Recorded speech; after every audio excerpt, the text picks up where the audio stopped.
Senator Francis Escudero is recognized.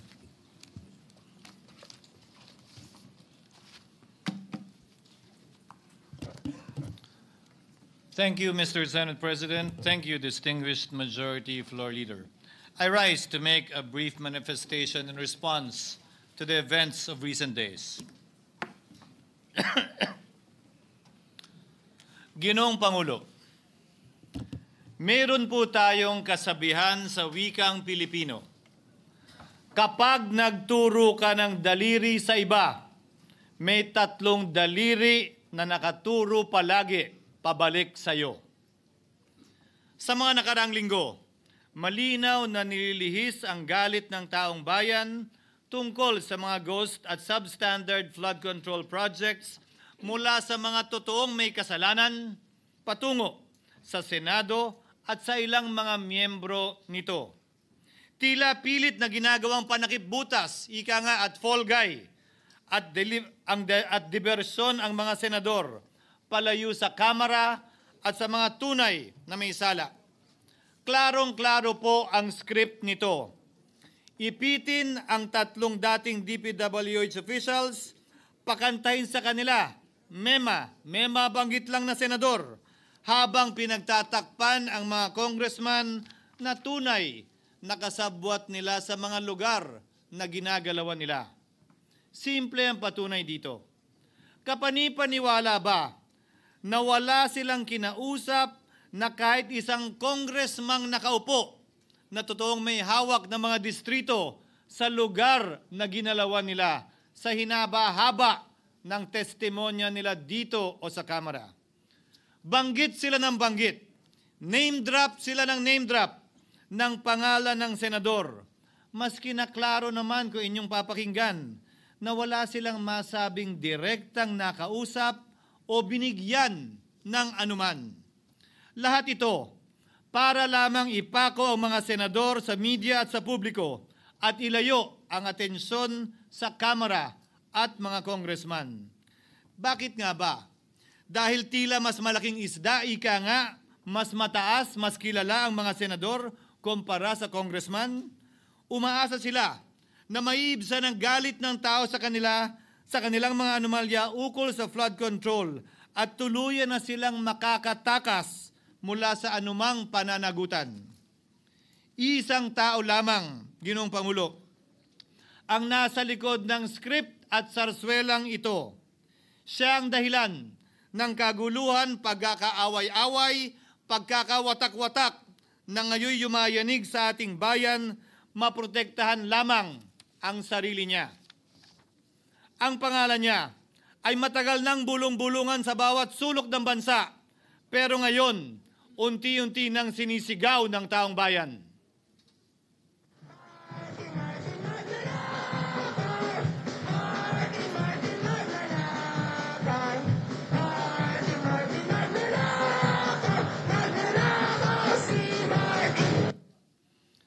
Pero Ginoong Pangulo, minamahal kong kasamahan, bakit tila sa Kamara, dito mismo sa Senado at sa ilang media ay hindi pa din nila kayang sambitin ang pangalan niya? Pues, sasabihin ko, Martin Romualdez. Minsan ang binanggit ng mga diskaya ito mismo dito sa Senado, ang kanyang pangalan. Pero agad itong pinabawi nung humarap sila sa Kamara. Binanggit ni Master Sergeant Gutesa ang kanyang pangalan. Pero ultimo notaryo, natunto nila at pinabawi nila ang pagnotaryo. Buti na lang, huli na't nasabi na niya ang pangalan ni Martin Romualdez na pinanumpan dito mismo sa ating Blue Ribbon Committee. Hindi ba't si Ginoong Gutesa, hindi ba't si Sergeant Gutesa lamang, ang bukod tanging testigo na walang kinalaman, hindi sangkot sa flood control issue, walang hininging immunity, deal o proteksyon kapalit ng kanyang pagtestigo. Siya ang kauna-unahang nagtestigo na personal na naghatid ng pera sa bahay mismo ni Martin Romualdez. Ang salaysay niya, Ginoong Pangulo, ay kumpirmasyon ng matagal nang isinisiwalat ni Congressman Chanco at Mayor Magalong kung sino ang ulo sa paglilimas sa kaban ng bayan na ating naririnig na rin. 13,803,693 with Congressman Saldico as proponent. For the record, ang binabanggit po nating Representative Elizalde, siya po yung chairman ng House Appropriations Committee. Walang kaduda-duda yan. Ito nga, hirap na hirap silang banggitin pa yung isa sa mga mastermind nila dyan, si Saldico, hirap na hirap pa silang banggitin. May isa pang mas mataas sa kanya?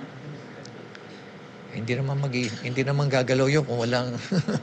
Siyempre, hindi naman gagalaw yun kung walang pahintulot yung mas mataas sa kanya. Just the House Speaker. Ginoong Pangulo, pahintulutan niyo po ako magkwento ng konti upang patotohanan ang mga salitang ito. Taong 2023 nung tinalaga si Ginoong Kiko Laurel bilang kalihim ng kagawaran ng agrikultura. Bilang suporta sa kanyang mandato, tinanong ko noon ang isang simpleng katanungan sa budget process natin. Bakit mas malaki ang pondo ng flood control kesa sa agrikultura? Why is it that the budget for flood control is bigger than the budget of the Department of Agriculture or the agriculture sector as a whole? The fifth biggest allocation, not even a department, is flood control. And allocating a measly 31 billion for irrigation, for rice. Why? Pagkatapos po noon, tinulungan ko siyang bawasan ng flood control budget at idagdag sa 2024 budget ng Department of Agriculture.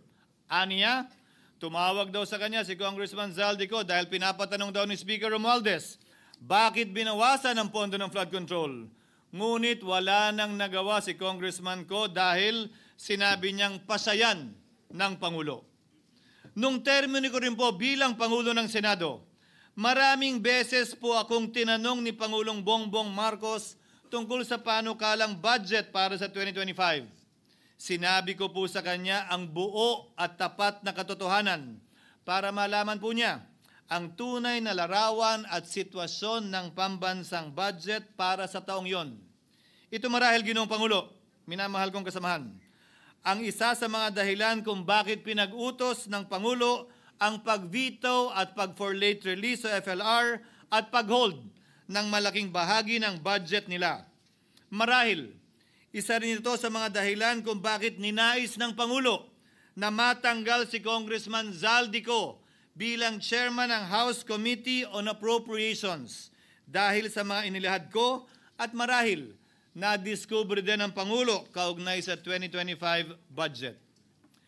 Hindi malayo, Ginoong Pangulo, na naganap din ang mga ito noong 2023, 2024 at mga nauna pang budget kung saan napakaraming ghost at substandard projects ayon kay Secretary Vince Dizon at ayon mismo sa talumpati ng ating kasamahan na si Senator Ping Lacson. Ngunit marahil ay walang naglakas loob na sabihin ng katotohanan kay Pangulong Marcos o magsumbong sa kanya kaugnay sa ilang mga bagay na ito bago ako. Nais ko din pong kumpirmahin ang sinabi ni Congressman Toby Chanco na ang pag-file ng impeachment complaint laban kay Vice President Sara Duterte ginamit na paraan ni Speaker Romualdez para mag-release ng pondo nila na naka-FLR or for late release bago mag-eleksyon. Maski na alam po niya na hindi po ito kayang talakayin ng Senado hanggang sa Hunyo pa mula nung simula. Ulitin ko, ginamit ni Martin Romualdez ang FLR at ang pangalan ng Pangulong Marcos upang itulak ang kanilang unconstitutional na impeachment complaint. Sabi nila, pumirma kayo dahil kung hindi lalabas ang pondo nyo na naka-FLR bago mag-eleksyon. Subalit, Ginoong Pangulo, hindi ito umubra. Hindi ito umubra dahil tinanggihan ito ni PBBM. Sinabi niyang walang ganyang uri ng usapan at sinabi niyang hindi niya gagawin yon. Kaya't hanggang ngayon, nananatili pa rin for late release ang mga questionableng pondo nila. And that is why, Mr. President, distinguished colleagues, at the height of the impeachment controversy and amidst the passion of some sectors to remove the Vice President at all costs, I urged prudence and level-headedness because I knew that greed and not accountability was the reason behind it. In the end, Mr. President, the Supreme Court vindicated us. The Supreme Court vindicated us by saying, among others, quote, "There is a right way to do the right thing at the right time. This is what the rule of just law means." Close quotations. Ginoong Pangulo, sinisi po sa akin ni Speaker Romualdez ang pagkakatanggal kay Congressman Zaldico. Sinisi po niya sa akin ang pag-FLR or for late release ng kanilang mga proyekto. Sinisi po niya sa akin ang pagkakadismiss ng impeachment complaint laban kay VP Sara na nakikita niyang makakatunggali niya sa susunod na halalan. Sinisi din niya po sa akin ang pagkakasira ng kanilang maitim na balakin sa 2025 budget na nagawa nila ng walang balakid na mga nagdaang taon. Ginoong Pangulo, naging tapat ako at ginawa ko lamang ang aking tungkulin. Kung ano ang tingin kong tama at nararapat para sa bansa at sa sambayanan. Subalit, sa kabila po nito, nagsimula na ang lahat ng bira, paninira at kaso laban sa akin at sa Senado. At ang nasa likod ng lahat ng ito, walang iba kung hindi si Martin Romualdez. Ika nga ni Mayor Magalong na ngayon lamang nakita ko sinisiraan na rin ngayon. Bakit ko ba nilabanan at binisto sila Speaker Romualdez mula noon hanggang ngayon kung kasabwat at kasapakat lang din nila ako? Hindi ko po gagawin yun. Sa hig ng tennis court, ang nasabing gusali sinimulang pinatayo noong ika-6 ng Oktubre taong 2022 at ang kontraktor, ang St. Gerard Construction na pagmamayari ng mga diskaya na nasangkot ngayon sa mga maanumalyang flood control projects. Dahil dito, kwenasyon ng ilan ang pagiging special advisor ni Mayor Benjamin Magalong sa ICI. Lalabanan ko ba yung ang lalakas na yan, sila Speaker? Lalabanan ko ba yung mga mayayaman na yan? Kung ako'y bulok, I fought for what is right. Ano nga ba ang ginawa nila sa akin? Una, hinalungkat ang isyu ng campaign contribution na tinanggap ko mula sa isang individual na may-ari ng kumpanyang nakakuha ng kontrata sa gobyerno. Inipit niya ang budget ng COMELEC sa Kamara dahil dito at binusisi ang di umano kaso kong ito. Subalit, Ginoong Pangulo, tulad ng sinabi ko sa simula ng aking talumpati, kapag ka nagturo ka ng daliri kanino man, may 3 daliring nakaturo pabalik palagi sa iyo. Anong nangyari? Hindi ba't biglang may lumabas na ulat ang PCIJ na ang dami naman palang opisyal, hindi lang senador, mas mataas pa ang tumanggap din ng ganung uri ng kontribusyon noong 2022 elections? Ang tanong ko ay simple. Kung legal at walang mali sa ginawa nila, edi dapat legal din at tama ang ginawa ko. Pero bakit ako lang ang iniimbestigahan tungkol dito? Higit pa doon, Ginoong Pangulo, hindi ba tayon kay Mayor Magalong merong 67 na miyembro ng Kamara na kontraktor? Ito po ay mga miyembro ng Kamara na may construction firm na nakakuha ng kontrata sa gobyerno. Kung bawal talaga ito, ibig sabihin ba niyan, bawal na nilang gastusin ang sarili nilang pera para sa kanilang sariling kandidatura? Bakit hindi din binubusisi yun? Bakit hindi inaalam yun? Ako lang talaga? Pangalawa, inintriga ni Martin Romualdez ang dating liderato ng Senado dahil sa pagkakaupo at pagdinig ni Senator Marcoleta sa Blue Ribbon Committee dahil marahil sa pananaw niya ay hindi siya safe kay Marcoleta. Ngunit, Ginoong Pangulo, sa hindi niya inaasahang pagkakataon, nung araw ding yun, nagsalita ang mga diskaya, pinangalanan ng 17 congressman na kasosyo niya, kabilang ang pagbanggit na naman ng pangalan ni Martin Romualdez. Karamihan sa mga kawani ng DPWH na nabanggit sa itaas ay paulit-ulit na binabanggit ang delivery ng pera ay para sa kay Zaldico na dapat at least 25%. Si Kong Marvin Rillo naman ay ilang beses na binabanggit ang pangalan ni Speaker Martin Romualdez bilang kanyang malapit na kaibigan. Isa na naman po itong patunay, Ginoong Pangulo. Kapag ka nagturo ka ng daliri sa iba, may 3 daliring nakaturo pabalik sa iyo. Pangatlo, sa pagdinig ng Blue Ribbon Committee kung saan niname drop ako ni Yusek Bernardo, Bagaman inamin niyang personal na mismo na hindi niya rekta kung nakausap o binigyan ng anuman, bigla namang tumestigo si retired Master Sergeant Gutesa at muling pinangalanan si Martin Romualdez na hinahatiran daw niya ng pera sa mismong bahay nito. Ang bawat malita ay may lamang humigit kumulang 48 million pesos. Kalimitang dinadala sa bahay ni Congressman Saldico, ibababa lamang namin ay 35 malita para i-deliver sa bahay ni House Speaker Martin Romualdez. Gamit ang script niya sa pagturo sa akin, ayan na naman. May 3 daliring nakaturo palagi pabalik sa kanya tuwing ginagawa niya yan. Ulitin ko po for the record, Ginoong Pangulo, ang sinabi ni retired Master Sergeant Gutesa. 35 maleta ng pera na naglalaman na mahigit kumulang 48 milyong piso bawat isa o kulang-kulang 1.7 billion pesos sa isang delivery. Ay di umano hinatid niya sa iba't ibang bahay, sa iba't ibang pagkakataon ni Martin Romualdez. Subalit, sa kabila ng lahat ng ito, hindi ba nakapagtataka? Bakit hindi sinasama si Martin Romualdez sa anumang investigasyon? DOJ man, NBI man, AMLAC man. No ako po ay pinuntahan, no ako po ay dumalo sa imbitasyon ng ICI bilang resource person. Binanggit ko at tinanong ko din ito sa kanila. Ganito ba katindi ang kapangyarihang hawak ni Martin Romualdez?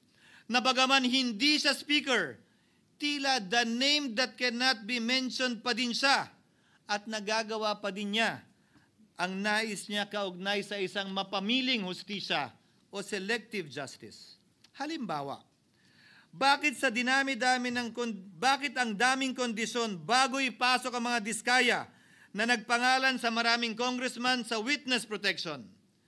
Pero pag si Alcantara, Hernandez at Bernardo, walang ganong kaparehong kondisyon. Bakit hiniling agad ang freeze order di umano para sa asset ng mga name drop na senador? Pero maliban kay Congressman Zaldico na mukhang nilalaglag na nila, ni isang congressman walang request para sa freeze order. Pagdating naman kay Martin Romualdez na dineliveran ng bilyong piso sa bahay mismo niya, ang sabi ay, quote, "We will work on it lang."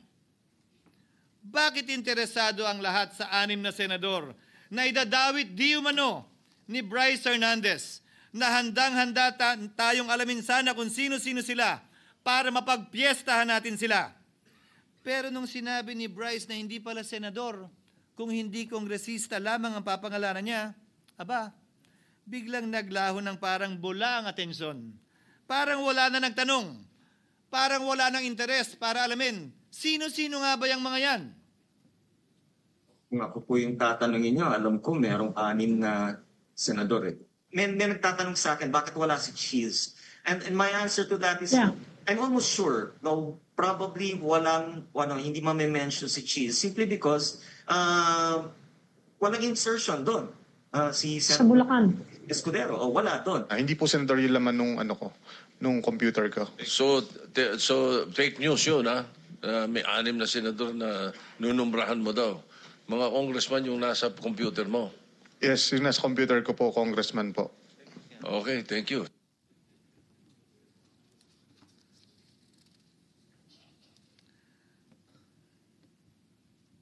Nagkataon lang ba, Ginoong Pangulo, na ang mga nakaupong senador na dinidiinan sa ngayon ay ang dating Pangulo, dating pro tem, dating punong mayoriya ng Senado, na lahat nagkataon din lang ba na bumoto kontra sa depektibong impeachment ni Vice President Duterte o talagang tinumbok lang kami? In other words, Mr. President, are we truly for transparency and accountability, or are we merely offering a politically convenient sacrificial lamb in an attempt to appease the rage of the people? What is painful, Mr. President, is that along the way, reputations have been disparaged and tarnished. Innocent persons have been implicated, and the Senate is slowly but surely being destroyed. Nagkataon lang po ba na ang lahat ng ito o ito'y sumusunod sa isang script, direksyon at basbas ni Martin Romualdez? Sa kanyang script na naglalayong ilihis ang galit ng bayan mula sa kanya at sa mga kasabwat niya at ituro ito sa Senado at mga senador. Ginoong Pangulo, ang script at sarswelang ito ay di uubra dahil napakalayo po nito sa katotohanan. Napakasama sa panlasa at tinitiyak ko sa inyo, hindi po ito matatanggap at lulunukin ng sambayanang Pilipino. I've been in public service for 27 years. I have never been accused nor charged with corruption. This is the sterling record which they are trying to tear down, and I tell you, they will not succeed. I will defend myself, Mr. President, against these malicious and false allegations. In fact, I have already filed and will be filing necessary and appropriate charges against my accusers and prove them wrong. And with the help of the Almighty, I will be vindicated and declared innocent, I am sure. Kaya ko po ipagtanggol ang sarili ko, Ginoong Pangulo. Ngunit, Ginoong Pangulo, sino po ang nagtatanggol sa ating institusyon? Kaya't ang aking tanging hiling po sana sa inyo, Ginoong Pangulo, at sa ating mga kasamahan sa Senado. Labanan po ninyo at huwag niyong pahintulutang ang mapamiling hustisya na lantarang nangyayari sa harap natin ngayon. For what is happening now is selective justice and mob justice. Members of the Senate have been thrown off a cliff before the court of public opinion in an attempt to mollify the people's rage, thereby covering up the real perpetrators and giving them a chance to get away. Mr. President, I will not allow justice to be weaponized against the innocent to protect the guilty, because this corrodes the legitimacy of the law before our people's eyes. Wala pong naniniwala, bagkos lahat nagtatanong, bakit walang congressman na kasama sa investigasyon? But what about the other congressmen in Bulacan? Why haven't they been questioned? Called out, yeah. You think that they do not know what's going on? Ginoong Pangulo, mga minamahal kong kasamaan, huwag po tayong sumunod sa script ni Martin Romualdez. Labanan po natin ang script na ito. Pasagutin at imbestigahan lahat ng niname drop at nabanggit, congressman man, senador man at iba pang opisyal, at dapat kasama dito si Martin Romualdez. Ginoong Pangulo, hindi ba natin nakikita na pili tayong pinag-aaway-away? Mayaman, mamamayan laban sa lingkod bayan, lokal laban sa nasyonal na opisyal, congressman laban sa kapwa congressman, at ngayon, senador laban sa kapwa senador, pamilya laban sa pamilya, Pilipino laban sa kapwa Pilipino. Ginoong Pangulo, tandaan po natin, mas madaling manipulahin at ang nag-aaway at nagkakawatak-watak na bansa. At ito ang eksaktong gusto nilang mangyari. Ito, sa aking paniniwala, ay bahagi pa din ng script at sarswela na nais palaganapin ni Martin Romualdez upang lituhin, guluhin, linlangin at sirain ang ating lipunan at bansa para lamang huwag siyang mabisto. Sana ay huwag nating payagang mangyari ito. Ginoong Pangulo, tulad ng sinabi ko sa simula ng aking talumpati, sa kada mapang-akusa at mapanghusgang daliri na ituturo ninyo sa inyong kapwa, lalo na kung walang basihan, merong 3 daliring palaging nakaturo sa iyo pabalik. Sana po, maging mapanuri tayo. Huwag dali-daling magturo at maghusga dahil lamang sa napakinggan. Huwag tayong sumabay, kumampi, at magpadala sa script at sarswela ni Martin Romualdez. Kung kayo ay kakampi ni Martin Romualdez, pues sumunod kayo sa gusto nila. Una, maniwala kayo sa mga sinasabi ng testigo niya na nagtuturo lamang sa mga senador. Pangalawa, ibuhos niyo ang galit niyo sa Senado at ng mga senador at palayo kay Martin at sa mga congressman. Pangatlo, pagdudahan at sirain niyo si Sergeant Gutesa na bukod tanging hindi nakinabang at walang bahid at hiningi anumang kapalit sa pagsabi ng katotohanan. Pangapat, huwag niyong payagang mabanggit man lang ang pangalan ni Martin Romualdez. Panglima, huwag niyong payagang ipatawag si Martin Romualdez sa anumang investigasyon. Pang-anim, huwag niyong payagang imbestigahan si Martin Romualdez at mga kasamahan niya saan mang lugar. Ako, Ginoong Pangulo, hindi ako kakampi ni Martin Romualdez. Kaya lalabanan ko siya at lahat ng panglilinlang niya. Una, papatunayan kong hindi totoo ang mga panggigipit at paninira ng mga testigo niya laban sa akin at mga senador. Pangalawa, tututulan ko ang paglilihis at diversyon na ginagawa niya palayo sa kanya at sa Kamara. Pangatlo, hindi ko papayagang sirain ang mga senador pag away-awayin tayo at sirain ang institusyon ng Senado. Pangapat, pinaniniwalaan ko at saludo ako kay Sergeant Gutesa at iba pang katulad niya sa paglabas ng katotohanan. Panglima, hindi ako matatakot banggitin ng paulit-ulit ang kanyang pangalan, Martin Romualdez.